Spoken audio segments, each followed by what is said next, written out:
The global halal industry is growing rapidly at the rate of 10 to 20% annually, which covers food, cosmetics, logistics, fashion, personal care, and pharmaceuticals.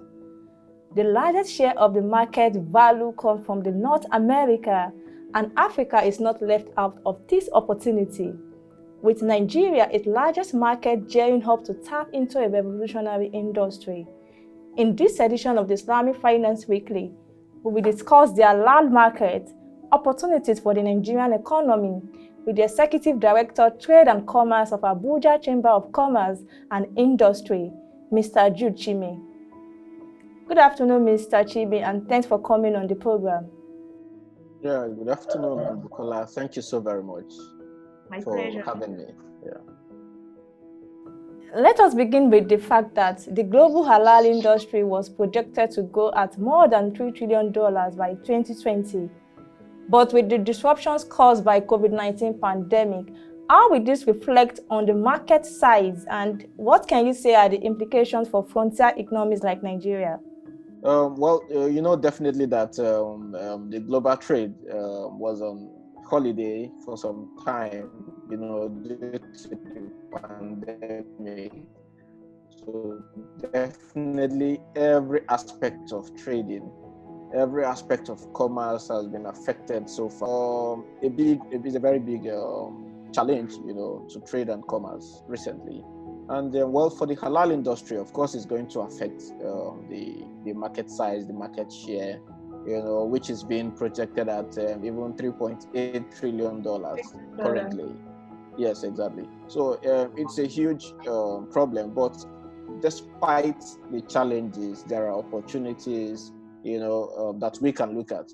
I think while the world is on holiday, somehow the global trade is on holiday, we can also inwardly look at the opportunities, which majorly is an opportunity for us to start pushing for non-oil export products. We've seen the impact on the oil revenue, the impact of the pandemic on the oil revenue. And when you talk about the halal, you're talking about non-oil exports, which includes clothing, food, pharmaceutical, a whole lot of other products that you can talk about. Hospitality, tourism and all that. So even tourism is being affected. Your hospitality business is being affected, but people still eat. So these are opportunities that we can look at to say, okay, fine. As a nation, as a bigger nation with over 100 million Muslim population, and then also 54 countries of the world with over 40% of Muslims. So these are huge opportunities that we can sit back and look at. So COVID has presented us an opportunity to look at, the various platforms that we can use to project the halal industry, which is a non-oil export commodity. So I see it as a blessing in disguise, actually. Yes, indeed. You've talked about the global economic uncertainties and the opportunities in the sectors that the non-interest finance institution can tap into. Can you tell us why Nigeria should invest in the halal market? If Brazil can be in the halal market, but let me tell you, Brazil and New Zealand are the two highest exporters of not core Muslim nations. And if they can be in the 100 million Muslim population, which is population, and they are doing very, very well with their halal industry. As you well know, Malaysia and halal, I think about 2-3 years ago, signed an export agreement, where the Association of Moroccan Exporters,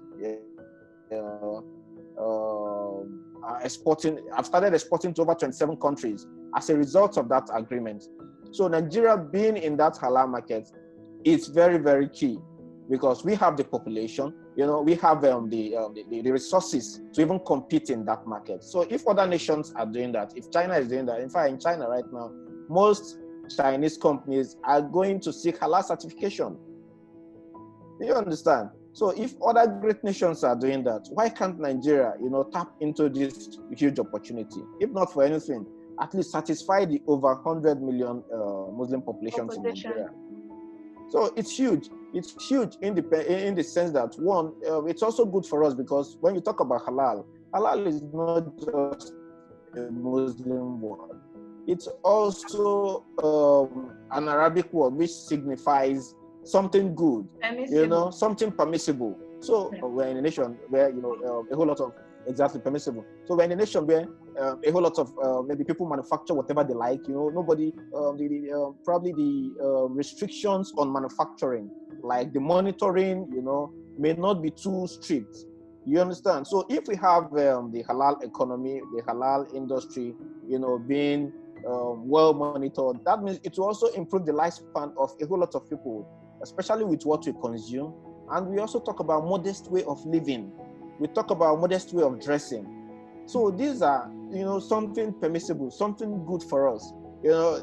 Currently, you see the lifespan of maybe most people, reducing to about 60 to 70 and all that. Most of them as a result of what we consume.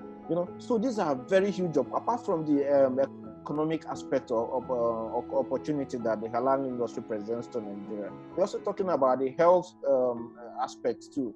We're talking about the health implication, which is very positive if we start consuming halal products. At least I go to some eateries and I see halal certification. I said, yes, okay, this is good. Because definitely you know that, okay, these people are keeping to standard. So those are the opportunities that this presents to us. Thank you for the insight you provided. It is important for the nation to explore areas that will deepen growth. Are there opportunities that the country can tap into to unlock productivity and economic growth? Yeah, well, there are a whole lot of opportunities that Nigeria can tap into. Looking at the fact that you can look at the agricultural aspect, which is very key.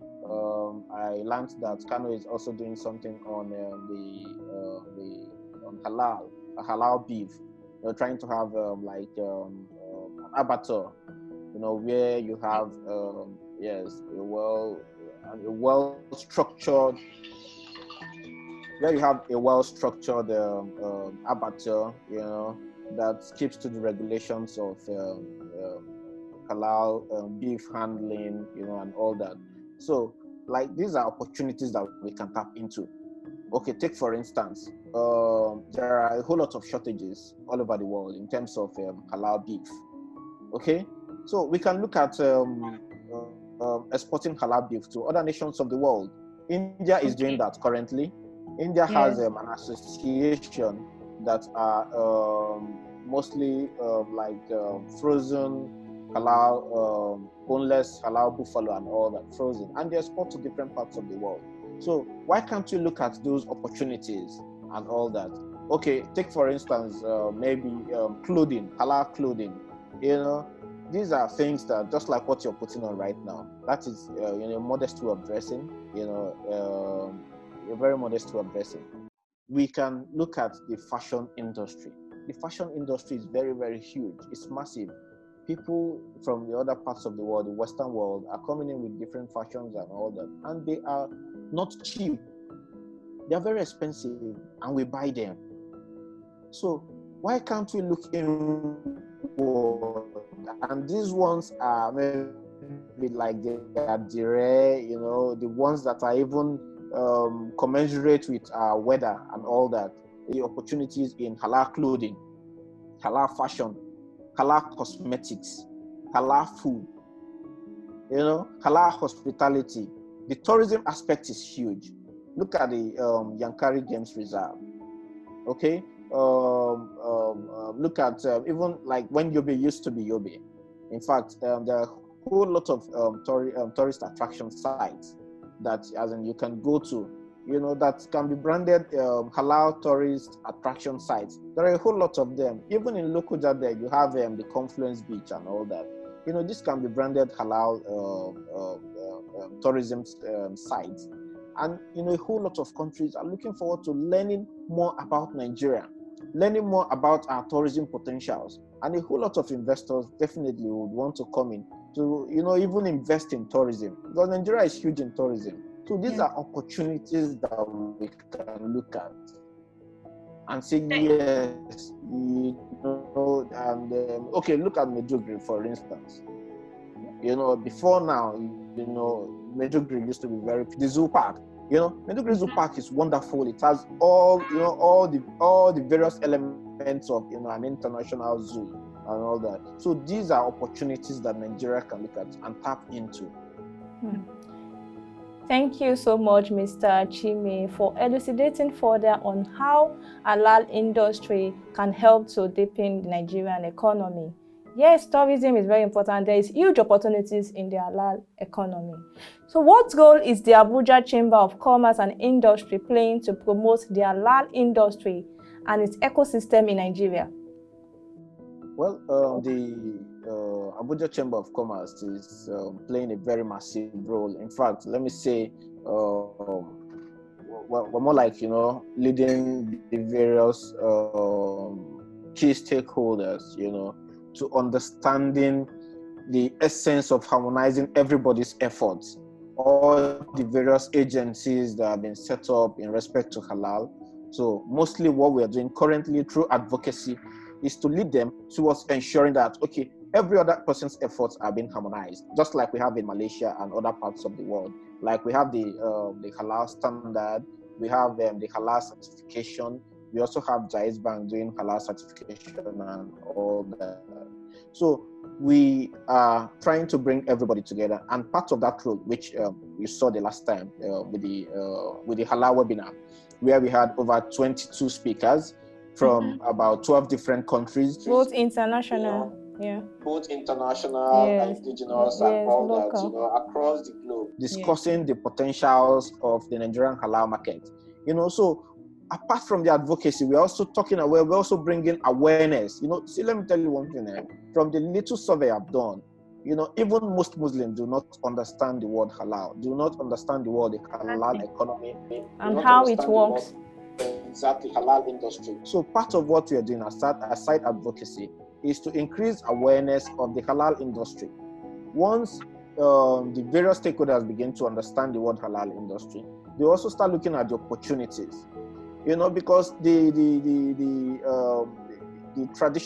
normal market has been saturated already. So the halal industry is a very different market on its own that Nigeria can start leveraging on to reach out to the other parts of the world. You understand? There are a whole lot of competition in the traditional market. So the halal industry now has its own opportunities, and now it's just starting, So we need to grab it. That's exactly what we're doing. So apart from the awareness, we're also doing the promotional aspect, exhibition, promotion of halal trade and industry. The exhibition, it's a very, very good tool, especially when it comes to promoting trade and commerce. That's why we thought of the Halal Expo Nigeria, which definitely would have had over 200 manufacturers from different countries, from different halal nations and all that. And that definitely would have brought in a whole lot of investors. People begin to look at, the various opportunities in the Nigerian market. So apart from the promotional aspect, the investment drive. So those are the roles that we are playing, So we're doing a whole lot as a chamber. We also have just like our chamber is set up in like 4 different ways. We have the trade center, which is driving the halal economy and industry. We have the best center, which is into skills acquisitions and learning. The best center definitely is also positioned to also teach people and make them understand much better about the halal industry. Then we also have the advocacy, which in conjunction with we planned the halal webinar, to further drive the advocacy about the halal industry, the halal economy, and its potential in Nigeria. Then we also have the arbitration center. The arbitration center definitely is set up to also look at maybe once, because definitely after the exhibitions, there will be MOUs signing and all that. There will be business flowing in here and all that. And in business, definitely you can't avoid conflict. So the arbitration center will be there to oversee most of these conflicts and ensure that they are properly and well resolved. So as in, you can see that Abuja Chamber is well structured, I commend the effort of the ACCI for bringing together the experts, the regulators, and the stakeholders in order to create more awareness on this market. Yes, and let me quickly add that the president, with his drive, with his efforts, is not relenting, because, in fact, this push is as a result of the president's initiative. That's President Tokunbo Kaide. He started the drive for the halal. You understand? So the drive and the passion, and he's so passionate about the halal industry, and he has been pushing. With his support and all that, definitely the centers are doing well, because most of the centers actually were as a result of his initiatives and vision to ensure that the halal industry has a strong footing in Nigeria. So what role is the Abuja Chamber of Commerce and Industry playing to promote the halal industry and commerce? Okay, you mean the Halal Expo? Yes. Okay, well, the Halal Expo definitely is, we're doing a whole lot to bring about a very solid, credible, and great exhibition.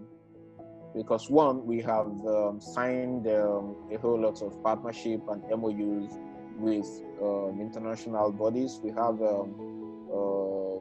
partners in India that I'll still explain them further. Okay. We have partnership with India, Morocco, Tunisia, Azerbaijan, Malaysia, Turkey.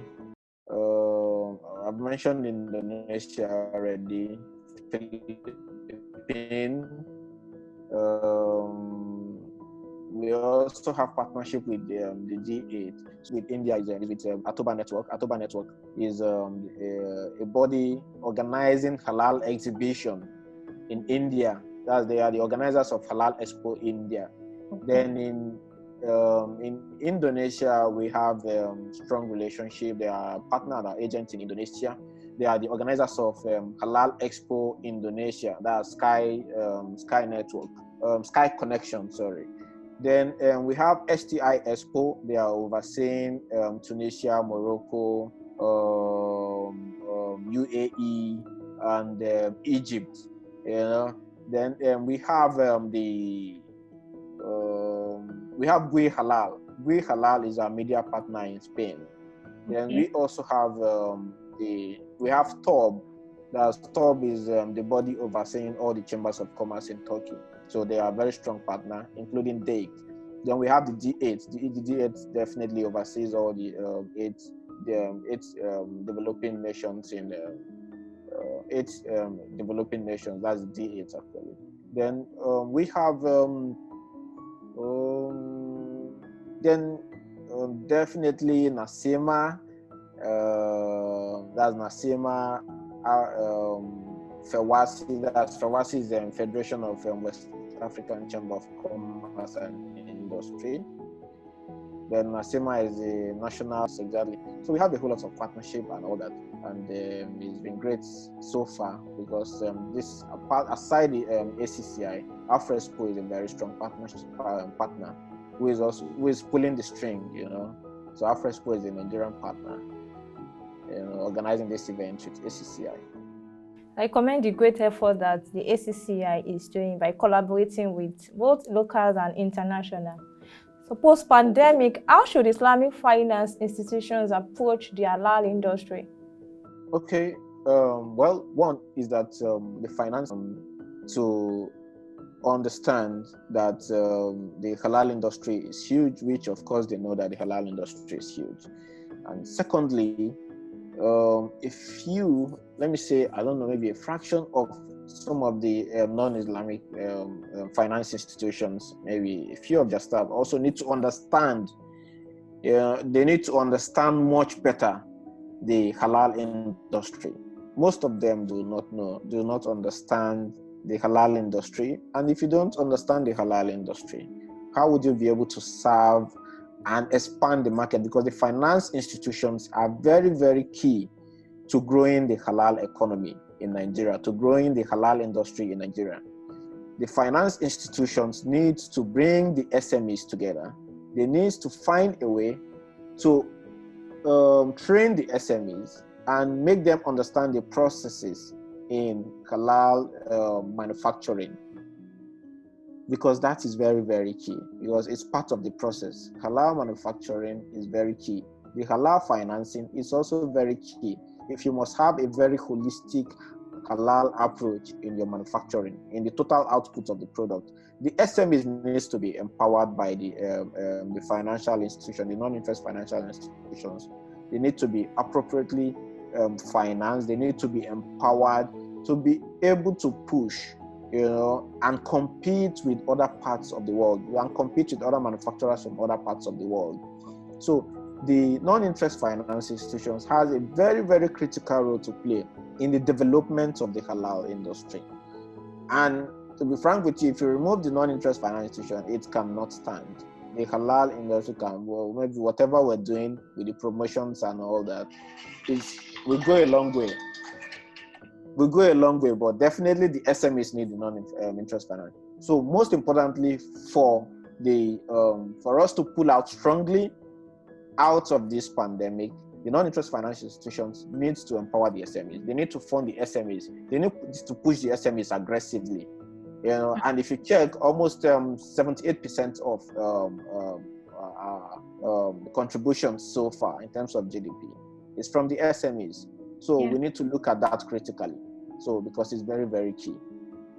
Yes, I hear you clearly. There is need for the Islamic finance institutions to empower small and medium enterprises, because I can remember that the small and medium enterprises contribute majorly to the employment of Nigeria.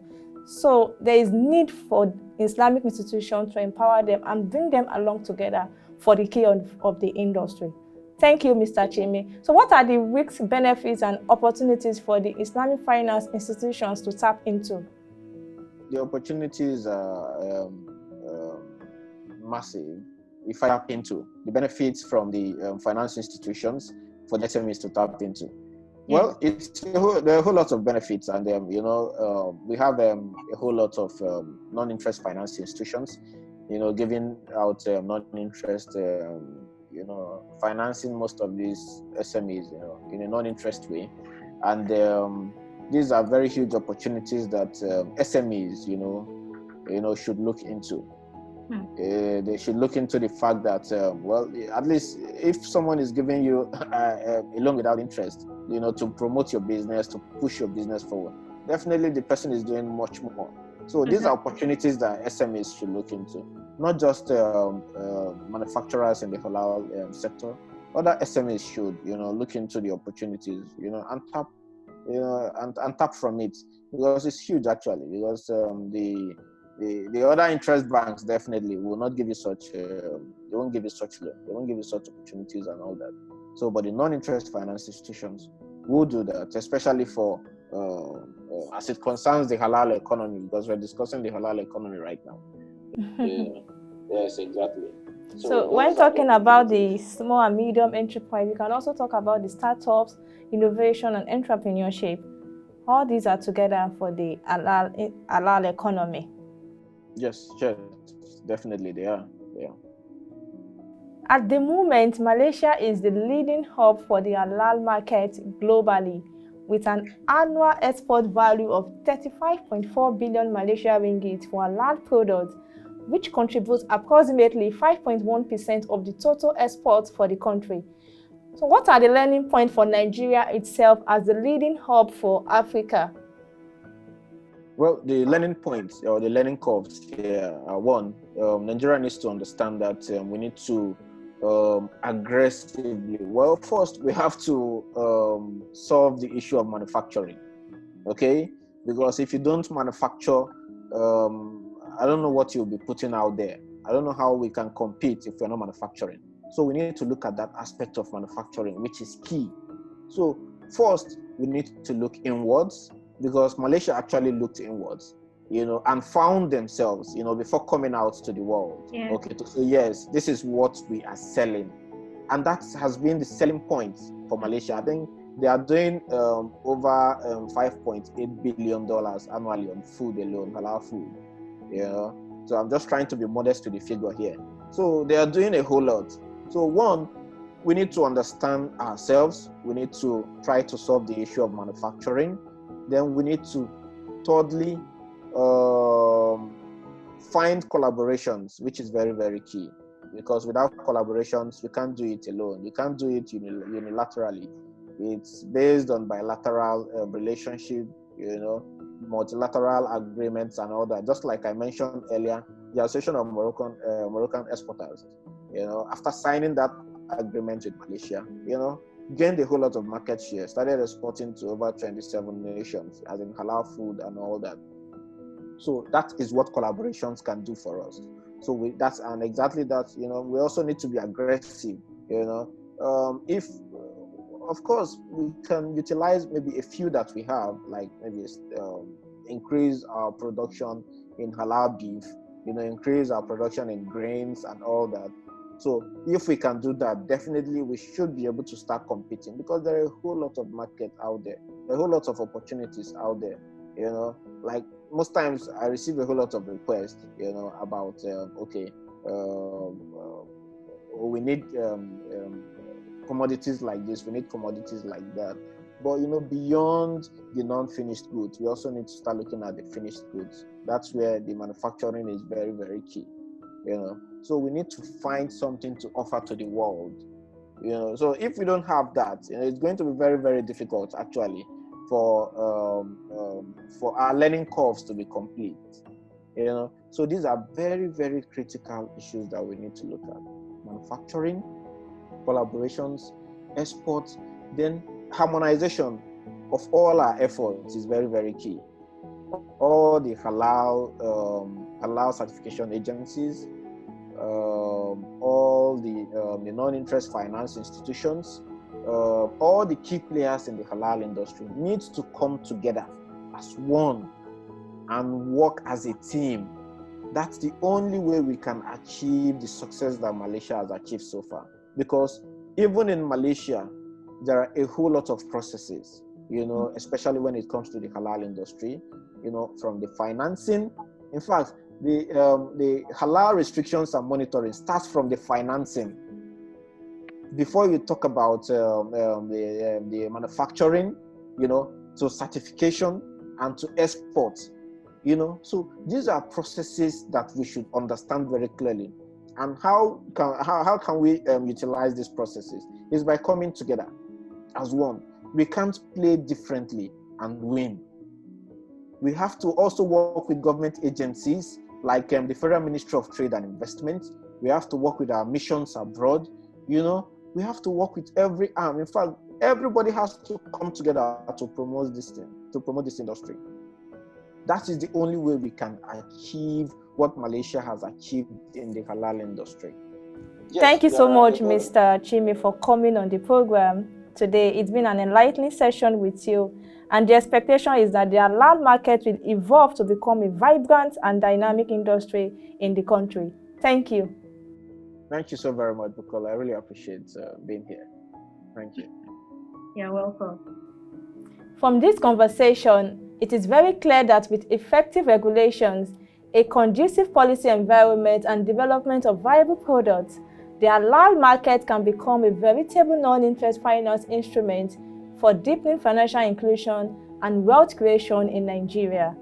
And that brings us to the end of this week's edition of Islamic Finance Weekly. Follow us on our social media handles displaying on the screen for more videos, news stories, reports, and analysis on Islamic finance. Join us next week for another episode. Many thanks for watching and have a nice day.